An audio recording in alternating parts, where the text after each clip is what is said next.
Welcome to krishna-home-garden. Friends, நம்ம தோட்டத்தில் அறுவடை செஞ்சு ரொம்ப நாள் ஆயிடுச்சு. இன்னைக்கு நம்ம ஒரு அறுவடை வீடியோ தான் பார்க்க போகிறோம். வாங்க போய் என்னென்ன அறுவடை பண்ண போகிறோம்னு பார்க்கலாம்.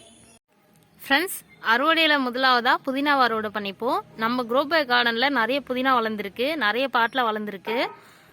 இப்போ இதெல்லாம் அறுவடை பண்ணிப்போம் நாம. ஃப்ரெண்ட்ஸ், புதினாவெல்லாம் அறுவடை பண்ணியாச்சு. ரொம்பவே ஃப்ரெஷ்ஷான புதினா அறுவடை பண்ணியிருக்கோம். எவ்வளோ அறுவடை பண்ணியிருக்கோன்னு பாருங்கள் ஃப்ரெண்ட்ஸ். இப்போ மழை பெஞ்சிட்டு இருக்கிறதால பாருங்கள், இந்த தண்டிலெல்லாம் தானாகவே வேர் வளர்ந்துருக்கு. இப்போ நம்ம புதினா இலையெல்லாம் பறித்து எடுத்துகிட்டு இந்த தண்டையே மறுபடியும் நடவு பண்ணி வச்சா அதிலிருந்து புதினா நிறைய வளர்ந்து வரும். நம்ம ஒரு தடவை நடவு பண்ணுற புதினா கொஞ்ச நாளில் அறுவடை முடிஞ்சு கொஞ்சம் கொஞ்சமாக மடிஞ்சிரும். அதுக்கு அடுத்தது நம்ம என்ன பண்ணணும்னா, பறிக்கிற புதினாவோட தண்டுகளை மறுபடியும் நடவு பண்ணி வைக்கணும் வேறு ஏதாவது பாட்டில். அது மாதிரி தான் மாற்றி மாற்றி நடவு பண்ணியிருந்தேன். ஒரு 4-5 தொட்டியில் புதினா வளர்ந்துருந்தது. அது எல்லாத்தையும் இன்றைக்கி அறுவடை பண்ணியிருக்கோம். பாருங்கள், இவ்வளோ அறுவடை பண்ணியிருக்கோம்.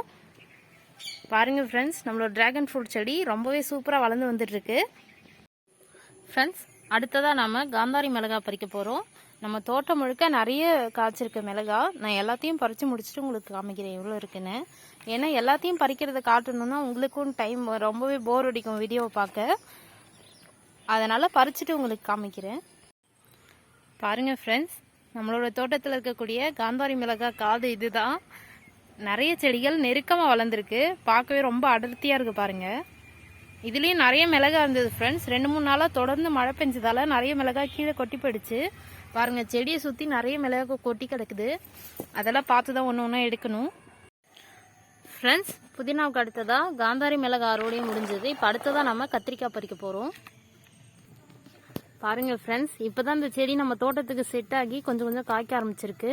ஒரு சில சொத்தை இருந்தாலும் அதை பாதி கட் பண்ணி போட்டுட்டு நம்ம சமைக்கலாம். ஏன்னா கொஞ்சம் தான் அந்த காய் சொத்தையாக இருக்குது. நல்லா பெருசாக வளருது காய், கொஞ்சம் தான் சொத்தை இருக்குது. ஒரு சில காய்களில் சொத்தை இல்லாமல் நல்லாவும் இருக்குது. இது கொஞ்சம் டைம் எடுக்கும். ஏன்னா நம்ம தோட்டத்துக்கு புதுசாக வந்திருக்கக்கூடிய ரகம் இது. நம்மளுடைய மண்ணுக்கு அது மாறுறதுக்கு கொஞ்சம் டைம் எடுக்கும். இதில் காய்கள் கொஞ்சம் சின்னதாக இருந்தாலும் எல்லாத்தையுமே பறிச்சிட போகிறேன். ஏன்னா இப்போ அப்போ தான் செடி நல்லா வளரும். பாருங்கள், புது துளிர்கள்லாம் நிறைய வந்திருக்கு. நம்ம காயெல்லாம் பறிச்சிட்டோன்னா அதுக்கு போகக்கூடிய எனர்ஜி இந்த புது கிளைகளுக்கு போய் செடி கொஞ்சம் பெருசாகும்.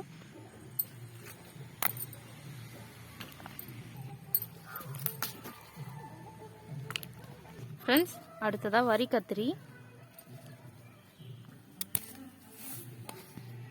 ஃப்ரெண்ட்ஸ், அடுத்ததாக வீட்டுக்கு தேவையான பச்சை மிளகாய் பறிச்சுப்போம். இப்போ தான் சமீபத்தில் நம்ம சேனலில் வீடியோ போட்டிருந்தோம். நம்ம தோட்டத்தில் எத்தனை வகையான மிளகாய் இருக்குன்னு போட்டிருந்தோம். அதில் மொத்தம் 16 வகை இருந்தது ஃப்ரெண்ட்ஸ். போன சீசனில் 12 ரகம் இருந்தது. இந்த தடவை 16 ரகம் மிளகாய் இருந்தது. அந்த வீடியோ பார்த்தீங்கன்னா உங்களுக்கு ரொம்ப இன்ட்ரெஸ்டிங்காக இருக்கும். என்னென்ன ரகம் இருந்ததுன்னு நீங்கள் அதில் பார்த்து தெரிஞ்சுக்கலாம். அடுத்ததாக புல்லட் மிளகாய் ஃப்ரெண்ட்ஸ்.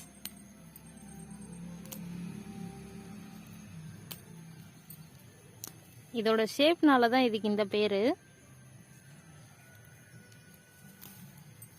நிறையவே காய்க்கும் ஃப்ரெண்ட்ஸ் இந்த ரகம். ஃப்ரெண்ட்ஸ், அடுத்ததான் நம்ம தோட்டத்தில் வெள்ளரி முலாம்பழம்லாம் இப்போ தான் நல்லா வந்துட்டுருக்கு. இப்போ தான் நிறைய ஒரு சில பிஞ்சுகள் தெரியுது. இப்போ நம்ம குண்டு வெள்ளரி அறுவடை பண்ண போகிறோம். ஃப்ரெண்ட்ஸ், குண்டு வெள்ளரி செடி முருங்கைக்கு அடியில் இருக்குது. செடி முருங்கையும் இப்போ தான் நல்லா வந்துட்டுருக்கு. இதுக்கு மேலே பூ எடுக்கும்னு நினைக்கிறேன். நல்லா வளர்ந்துருச்சு.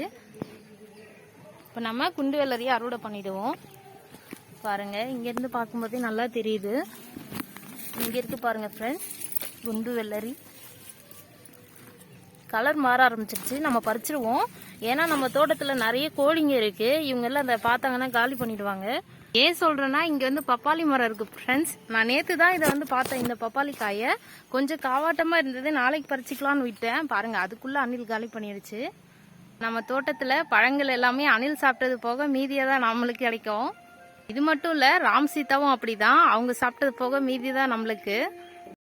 அடுத்ததாக வீட்டுக்கு தேவையான கருவேப்பிலை கொஞ்சம் அறுவடை பண்ணிக்குவோம். ஓகே ஃப்ரெண்ட்ஸ், அடுத்ததாக கொஞ்சம் முருங்கைக்காய் பறிச்சுக்கிட்டோம்.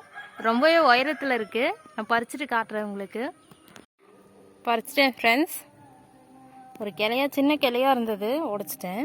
வீட்டுக்கு ஒரு வேளைக்கு போதுமான முருங்கைக்காய் கிடைச்சிருச்சு. ஃப்ரெண்ட்ஸ், அடுத்ததாக ஒரு பப்பாளி செங்காயாக இருக்குது. அதையும் பறிச்சிக்கிறேன். ஏன்னா நாளைக்கு பறிக்கலான்னு விட்டால் அணில் காலி பண்ணிவிடும். பறிச்சாச்சு ஃப்ரெண்ட்ஸ். அடுத்ததாக நம்ம பூ பறிக்க போகிறோம். பூக்களில் முதலாவதா அரளிப்பூக்கள். ஃப்ரெண்ட்ஸ், அடுத்ததா விரிச்சிப்பூ.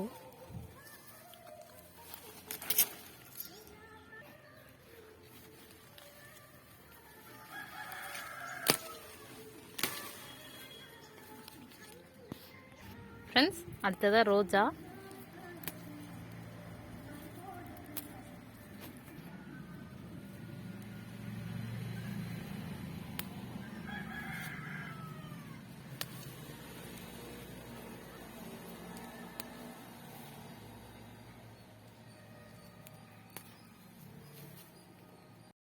ஃப்ரெண்ட்ஸ், அடுத்ததா கொஞ்சம் குண்டு மல்லி.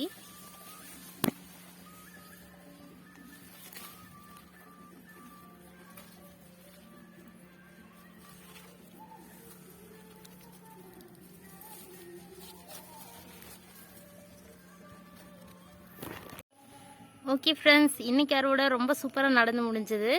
பாருங்கள், இன்றைக்கி அறுவடையில் என்னென்ன அறுவடை பண்ணியிருக்கோன்னு பார்ப்போம். புதினா, முருங்கைக்காய், மிளகாய், பச்சை மிளகாய், அதாவது காந்தாரி மிளகாய், பப்பாளி பழம், வெள்ளரி பழம், கத்தரிக்காய், கருவேப்பிலை, புதினான்னு நிறைய அறுவடை பண்ணியிருக்கோம். பூக்களில் அரளி, விரிச்சி, ரோஜா, மல்லின்னு நிறைய அறுவடை பண்ணியிருக்கோம். இந்த வீடியோ உங்களுக்கு பிடிச்சிருக்குன்னு நினைக்கிறேன். அடுத்ததாக இன்னொரு இன்ட்ரெஸ்டிங்கான வீடியோவில் பார்க்கலாம். Okay friends, thank you. Thanks for வாட்சிங்.